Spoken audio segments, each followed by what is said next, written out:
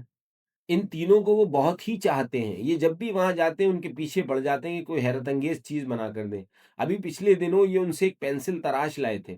خیر، یہ بات ماننی پڑے گی کہ تمہارے ساتھ یہ بچے بھی پورے جاسوس بنتے جا رہے ہیں، خان رحمان نے کہا۔ اب جب تک یہ چکر ختم نہیں ہو جاتا یہ یہیں رہیں گے۔ کیوں بچوں، تمہیں کوئی اعتراض تو نہیں؟ یہ سیٹھ حبیب اللہ کہاں رہ گئے؟ ابھی تک واپس نہیں آئے۔ بچوں کو تسلی دے رہے ہوں گے، یہ کب آپ کے دوست بنے؟ میرا بہت پرانا دوست ہے۔ اسی وقت ایک ساتھ دو باتیں ہوئیں۔ سیٹھ حبیب اللہ کمرے میں داخل ہوئے اور ساتھ ہی کوٹھی کا بیرونی دروازہ زور زور سے دھڑدھڑایا جانے لگا۔ انسپکٹر جمشید اٹھ کر دروازے کی طرف بھاگے۔ خان رحمان، سیٹھ حبیب اللہ، محمود، فاروق، فرزانہ ان کے پیچھے تھے۔ ارے یہ کیسی آواز تھی؟ راشد چونکا۔ معلوم ہوتا ہے کوئی پٹاخہ چھوٹا ہے۔ بھلا اندر پٹاخے کا کیا کام؟ یہ آواز کم از کم کسی پستول کے فائر کی تو نہیں تھی؟ راشد نے کہا، ہاں آواز فائر کی نہیں تھی، ضرور اندر کوئی گڑبڑ ہوئی ہے۔ تو ایسا کرو کہ ایک بار پھر دروازے اور کھڑکیاں دیکھ لو۔ اچھا، روجر اور تنویر دروازے اور کھڑکیاں دیکھنے لگے، سب بند ہیں۔ حیرت ہے، اب اس کے سوا کوئی چارہ نہیں کہ پائپ کے ذریعے چھت پر چڑھا جائے۔ ہاں ٹھیک ہے، تم اور تنویر پائپ کے ذریعے اوپر چڑھ جاؤ اور نیچے پہنچ کر کوئی کھڑکی کھول دو تاکہ ہم بھی اندر داخل ہو سکے۔ جی بہت بہتر۔ روجر اور تنویر وہاں سے چلے گئے۔ راشد اور بقیہ ساتھی باڑ کی اوٹ میں بیٹھ گئے۔ ایک منٹ بھی نہ گزرا ہوگا کہ انہوں نے روجر اور تنویر کو واپس آتے دیکھا۔ کیوں؟ اب کیا ہوا؟ میں نے بائیں طرف ایک کھڑکی کی چٹخنی گرائے جانے کی آواز سنی ہے۔ اوہ، اب کھڑکی کھل گئی ہے، تو پھر پائپ کے ذریعے چڑھنے کی ضرورت نہیں۔ آؤ میرے ساتھ۔ وہ سب راشد کے پیچھے چل پڑے۔ کھڑکی کے نیچے پہنچ کر راشد نے کھڑکی کو آہستہ سے دھکیلا، اس کا پٹ کھلتا چلا گیا۔ یہ دیکھ کر انہوں نے اطمینان کا سانس لیا کہ کھڑکی میں سلاخیں نہیں تھی۔ راشد چند لمحے کھڑا سوچتا رہا۔ آپ کیا سوچنے لگے؟ اندر کیوں نہیں چلتے؟ روجر نے پوچھا۔ اس طرح اندر داخل ہونا خطرناک ہوگا۔ میرے ذہن میں ایک زوردار ترکیب آ رہی ہے۔ دیکھو روجر، میں ایک آدمی کے ساتھ جا کر صدر دروازے کو زور زور سے کھٹکھٹاتا ہوں، وہ سب دروازے پر دوڑے آئیں گے۔ پھر اس سے پہلے کہ وہ دروازہ کھولیں ہم دوڑ کر باڑ کے پیچھے چھپ جائیں گے۔ مطلب یہ کہ وہ دروازے کی طرف متوجہ ہوں گے اور تم اندر جا کر دونوں لڑکیوں اور اپنے دو ساتھیوں کو کھڑکی کے ذریعے باہر لے آؤ گے۔ بہت شاندار ترکیب ہے۔ اچھا تو پھر آپ جائیں۔ راشد نے ایک آدمی کو ساتھ لیا اور صدر دروازے پر آیا۔ پھر دونوں نے زور زور سے دروازہ کھٹکھٹانا شروع کر دیا۔ جلد ہی انہیں دوڑتے ہوئے قدموں کی آوازیں سنائی دی۔ وہ لوگ آ رہے ہیں، بس اب یہاں سے ہٹ جاؤ، راشد نے اپنے ساتھی سے کہا۔ دونوں دروازے سے ہٹ کر باڑ کی دوسری طرف جا کر لیٹ گئے۔ دوسرے ہی لمحے دروازہ کھل گیا۔ ارے یہاں تو کوئی بھی نہیں۔ انہوں نے انسپکٹر جمشید کی آواز سنی۔ کمال ہے، کیا ہم سب کے کان بجے تھے؟ خان رحمان نے کہا۔ چلو اندر چلو، ہمیں وہم ہوا ہوگا۔ انسپکٹر جمشید نے یہ کہتے ہوئے دروازہ اندر سے بند کر دیا اور واپس پلٹے۔ ان کے ساتھ دوسرے بھی چل پڑے۔ ابھی چند قدم بھی نہ چلے ہوں گے کہ دروازہ ایک بار پھر زور زور سے پیٹا جانے لگا۔ ان کے قدم رک گئے۔ روجر نے دونوں ہاتھ کھڑکی کی چوکھٹ پر رکھے اور اچک کر اس پر چڑھ گیا۔ دوسرے ہی لمحے وہ کمرے کے اندر تھا۔ اس کے بعد تنویر اور دوسرے دو ساتھی بھی اسی طرح اندر پہنچ گئے۔ روجر نے کمرے میں چاروں طرف دیکھا، وہاں سے بچوں کی کتابیں اور دوسری چیزیں نظر آئیں۔ یہ ضرور خان رحمان کے بچوں کا کمرہ ہے، آؤ باہر نکل کر دیکھیں۔ انہوں نے کمرے کا دروازہ کھولا تو باہر ایک برآمدہ نظر آیا۔ اس کمرے سے تھوڑے فاصلے پر دوسری سمت میں ایک اور کمرہ تھا۔ وہ اس طرف بڑھے۔ کمرے کا دروازہ کھلا تھا۔ انہیں غوری اور بھولا کرسیوں سے بندھے نظر آئے۔ انہیں کھولو، روجر نے کہا اور خود بھی جیب سے چاقو نکال کر غوری کی رسیاں جلدی جلدی کاٹنے لگا۔ جلدی کرو، دونوں بچیاں اندرونی کمرے میں، آؤ میرے ساتھ، غوری بولا۔ اسی وقت انہوں نے دروازہ دوبارہ پیٹے جانے کی آواز سنی۔ یہ کون ہے؟ غوری نے بولا۔ راشد اور ایک ساتھی۔ بہت خوب، انہوں نے بہت بڑا کام کیا ہے، اب آؤ۔ وہ اندرونی کمرے کی طرف بڑھے۔ کمرے کا دروازہ کھلا تھا۔ دونوں عورتیں اور بچے حیران و پریشان دروازے پیٹے جانے کی آوازیں سن رہے تھے۔ وہ انہیں دیکھ کر دھک سے رہ گئے۔ خبردار کسی نے شور مچایا تو گولی سے اڑا دیں گے۔ روجر اس کے ساتھیوں نے آگے بڑھ کر بچوں کے منہ پر ہاتھ رکھ دیے تاکہ خوف کی وجہ سے چلانے نہ لگیں۔ لڑکیوں کو کندھوں پر اٹھا کر باہر نکل چلو، اگر تم میں سے کسی کے منہ سے آواز بھی نکلی تو گولی مار دوں گا، غوری نے غرا کر کہا۔ روجر اور تنویر نے ناز اور سیٹھ حبیب اللہ کی لڑکی روبی کو اٹھا لیا اور کمرے سے نکل گئے۔ ان کے بعد وہ چاروں بھی نکل آئے۔ باہر نکلتے ہی غوری نے دروازہ بند کر دیا اور پھر روجر اور تنویر کے پیچھے بھاگ کھڑا ہوا۔ اس کے ساتھ ہی کمرے میں بند عورتوں اور حامد اور سرور نے چلانا شروع کر دیا، دبے پاؤں دروازے کی طرف چلو، انسپکٹر جمشید نے کہا، اور دروازے پر پہنچ کر ایک دم اسے کھول دیا۔ یہاں تو کوئی نہیں، آؤ باہر چل کر دیکھیں، انسپکٹر جمشید نے کہا اور دروازے سے باہر نکل آئے۔ ان کے ہاتھ میں پستول تھا۔ خبردار، اپنی جگہ سے حرکت نہ کرنا، میں نے تمہیں دیکھ لیا ہے، انسپکٹر جمشید نے بلند آواز میں کہا۔ دوسری طرف سے کوئی جواب نہیں ملا۔ کہیں ہمیں دھوکہ تو نہیں دیا جا رہا؟ اچانک محمود نے کہا۔ ہو سکتا ہے، انسپکٹر جمشید نے کہا، ہمیں دروازے کی طرف لگا کر وہ لوگ اندر داخل ہونے کی کوشش نہ کر رہے ہوں۔ ناممکن، تمام دروازے اور کھڑکیاں بند ہیں۔ کیا کسی اور ذریعے سے کوئی مکان میں داخل ہو سکتا ہے؟ انسپکٹر جمشید نے پوچھا۔ نہیں، مکان کی پچھلی طرف ایک پائپ تو ضرور لگا ہے، مگر چھت کے زینے کا دروازہ بھی میں نے بند کر دیا، لہذا کوئی اس طرف سے چڑھ بھی جائے گا تو وہ کمرے کی کھڑکی سے اندر نہیں اتر پائے گا۔ بہت خوب، انتظام تو بہت پکا کیا ہے تم نے۔ تو پھر آؤ ذرا یہ باڑ دیکھ لیں۔ انسپکٹر جمشید آگے بڑھنے لگے، خان رحمان ان کے پیچھے تھے۔ دوسری طرف کی باڑ کی طرف محمود اور فاروق بڑھنے لگے، ان کے ساتھ فرزانہ بھی تھی۔ انسپکٹر جمشید نے جوں ہی انہیں آگے بڑھتے دیکھا، وہ چلائے، یہ تم کیا کر رہے ہو؟ چلو فوراً دروازے میں جا کر کھڑے ہو جاؤ۔ تینوں ٹھٹک گئے اور واپس دروازے میں آ کھڑے ہوئے۔ میرا خیال ہے کوئی باڑ کے پیچھے چھپا ہوا ضرور ہے، محمود بولا۔ مصیبت یہ ہے کہ باڑ کی دوسری طرف اندھیرا ہے، اگر وہاں چھپا ہوا دشمن مسلح ہوا تو کیا ہوگا؟ فاروق نے کہا۔ ابا جان کو اس بات کا خیال ہے، انہیں اس طرح آگے نہیں بڑھنا چاہیے۔ میرا خیال ہے اس میں کوئی خطرہ نہیں، فرزانہ نے کہا۔ وہ کیسے؟ فاروق نے پوچھا۔ ایسے میں مجرم فائر نہیں کرے گا، کیونکہ اس کا بچنا بھی محال ہوگا۔ انسپکٹر جمشید پستول لیے راشد اور اس کے ساتھی کے نزدیک پہنچ چکے تھے، مگر وہ دونوں اندھیرے میں تھے اور وہ انہیں دیکھ نہیں سکے تھے۔ البتہ دو قدم اور آگے بڑھنے پر وہ انہیں ضرور دیکھ لیتے، لیکن اسی وقت اندر سے شور کی آواز سنائی دی۔ وہ چونک اٹھے، وہی ہوا جس کا ڈر تھا۔ وہ یہ کہتے ہوئے اندر کی طرف دوڑے۔ چیخنے چلانے کی آوازیں بچوں اور عورتوں کے کمرے سے آ رہی تھیں۔ سب سے پہلے انسپکٹر جمشید اس کمرے کے پاس پہنچے، ان کے پیچھے دوسرے بھی دوڑے آ رہے تھے۔ انہیں دروازہ باہر سے بند نظر آیا، انہوں نے فوراً دروازہ کھول دیا۔ ایک لمحے کے لیے خاموشی چھا گئی، پھر ایک دم چیخو پکار شروع ہوئی۔ خاموش رہو، آخر ہوا کیا ہے؟ خان رحمان نے گرج کر پوچھا۔ وہ لے گئے، وہ لے گئے، ناز اور روبی کو لے گئے۔ کیا؟ کئی چیخیں بلند ہوئی۔ پھر انسپکٹر جمشید چلائے، اکرام دوڑو! وہ دوڑتے ہوئے اس کمرے کے دروازے تک آئے جس کی کھڑکی کے ذریعے مجرم اندر داخل ہوئے تھے۔ ارے، اس کمرے کی کھڑکی کھلی ہوئی ہے، تو کیا وہ اس کھڑکی سے داخل ہوئے اور پھر فرار بھی ہو گئے؟ انسپکٹر جمشید بولے، ان کے لہجے میں سخت حیرت تھی۔ کیا یہ کھڑکی کھلی رہ گئی تھی؟ خان رحمان سے پوچھا گیا۔ ہرگز نہیں اکرام، یہ سب تو بعد میں بھی ہوتا رہے گا۔ میں کہتا ہوں بچیوں کو اغوا کرنے والے ابھی زیادہ دور نہیں گئے ہوں گے، آؤ ان کا پیچھا کریں۔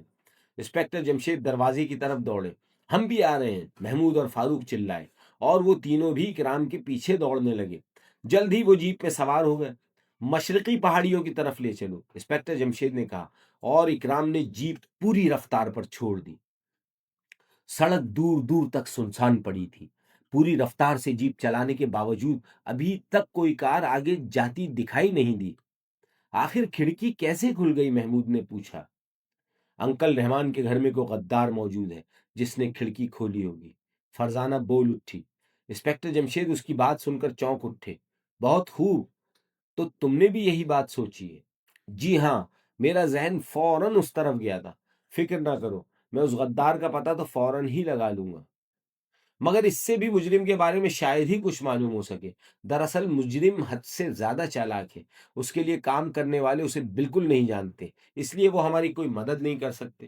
ابا جان، وہ دیکھیے، دور ایک کار کی سرخ بتیاں نظر آ رہی ہیں، محمود نے چونک کر کہا۔ میں اسے دیکھ چکا ہوں، لیکن یہ ضروری تو نہیں یہ مجرموں کی کار ہو۔ اگلی کار 60-70 کی رفتار سے جا رہی تھی۔ اکرام اس تک پہنچنے کی پوری کوشش کر رہا تھا۔ اچانک کار ایک موڑ پر مڑی اور ان کی نگاہوں سے اوجھل ہو گئی۔ اگلی کار راشد چلا رہا تھا، غوری اس کے ساتھ بیٹھا تھا، پچھلی سیٹ پر باقی ساتھی بیٹھے تھے، اور انہوں نے دونوں بچیوں کو بے دردی سے اپنے پیروں پر بٹھایا ہوا تھا۔ ہمارے پیچھے ایک جیپ آ رہی ہے، غوری نے راشد کو بتایا۔ میں جانتا ہوں، راشد نے کہا۔ پھر اب کیا کیا جائے؟ میرا خیال ہے اس میں ضرور انسپکٹر جمشید ہوگا۔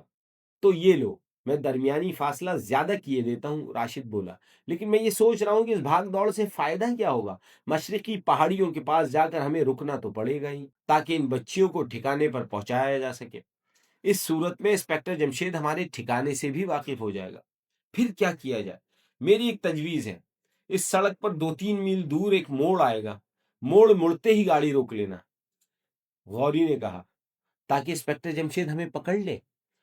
پہلے سن تو لو، جو ہی کار رکے گی، میں اور پیچھے بیٹھے ہوئے ساتھی بچیوں کو لے کر اتر جائیں گے اور سڑک کے کنارے درختوں کے جھنڈ میں جا چھپیں گے، اور اگر وہاں درخت نہ ہوئے تو وہاں درختوں کے جھنڈ موجود ہیں، لیکن تم تو چلے جاؤ گے، میں کیا کروں گا؟ تم گاڑی کو پوری رفتار سے چھوڑ دینا۔ بہت خوب، اس صورت میں اگر میں پکڑا بھی جاؤں تو انسپکٹر جمشید مجھے گرفتار نہیں کر سکے گا۔ تم بچیوں کو لے کر پیدل ٹھکانے تک جاؤ گے۔ ہاں، ٹھکانا وہاں سے دور ہی کتنا ہے؟ بھائی بہت خوب، ایمان سے تم نے بہت زوردار ترکیب سوچی ہے۔ لو پھر تیار ہو جاؤ، موڑ آنے والا ہے، راشد نے کہا۔ غوری اور اس کے ساتھی اترنے کی تیاری کرنے لگے۔ ان کی جیپ موڑ پر پہنچی تو اگلی کار کچھ نزدیک نظر آئی۔ ساتھ ہی انہوں نے یہ بھی دیکھا کہ کار میں صرف ایک آدمی بیٹھا تھا۔ درمیانی فاصلہ یک بیک کم ہو گیا ہے، جبکہ اس سے پہلے کار بہت تیز دوڑتی رہی ہے۔ انسپکٹر جمشید نے کہا، مجھے تو گڑبڑ معلوم ہوتی ہے۔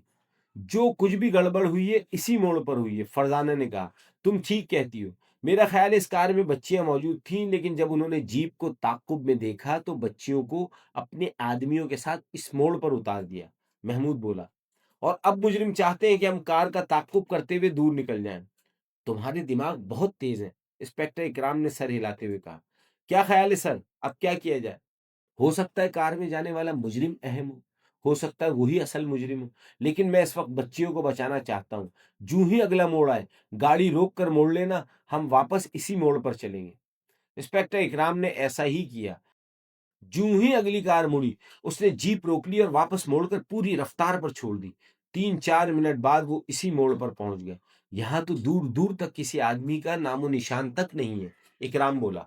3-4 منٹ بہت ہوتے ہیں، ہم نے کافی دیر کر دی، یعنی ہم ادھر کے رہے نہ ادھر کے، محمود مایوسی سے بولا۔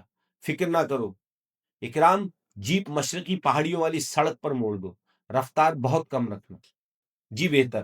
محمود اور فاروق، تم دونوں سڑک کے دائیں طرف دیکھنا، میں اور فرزانہ بائیں طرف کے درختوں میں دیکھیں گے، اور اکرام تم صرف جیپ چلاؤ گے، انسپکٹر جمشید نے ہدایات دی۔ اکرام نے جیپ مشرقی پہاڑیوں والی سڑک پر چھوڑ دی۔ جیپ بہت سست رفتاری سے آگے بڑھ رہی تھی۔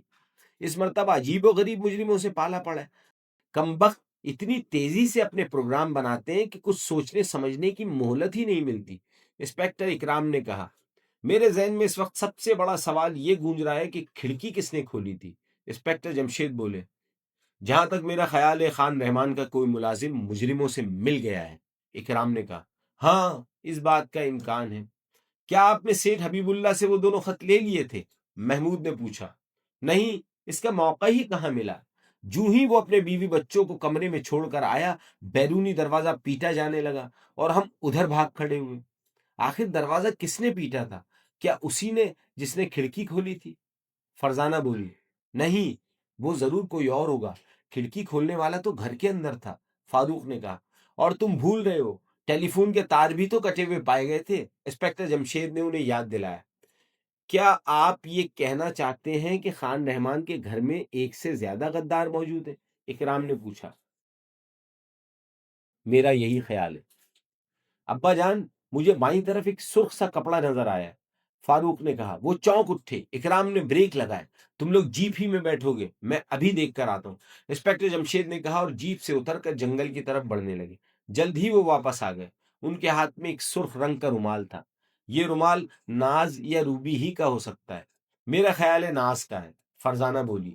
اچھا، تو اس کا مطلب یہ ہے کہ وہ لوگ یہاں سے تھوڑے فاصلے پر ہی ہیں۔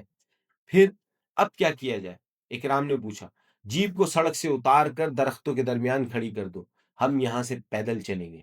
اکرام نے ان کے حکم کی تعمیل کی۔ پھر وہ جیپ سے اتر کر درختوں میں سے ہو کر آگے بڑھنے لگے۔ غوری اور بھولا دوسرے 4 ساتھیوں کے ساتھ درختوں میں سے ہوتے ہوئے آگے بڑھ رہے تھے۔ انہوں نے ناز اور روبی کے بازو پکڑ رکھے تھے اور انہیں تیز چلنے پر مجبور کر رہے تھے۔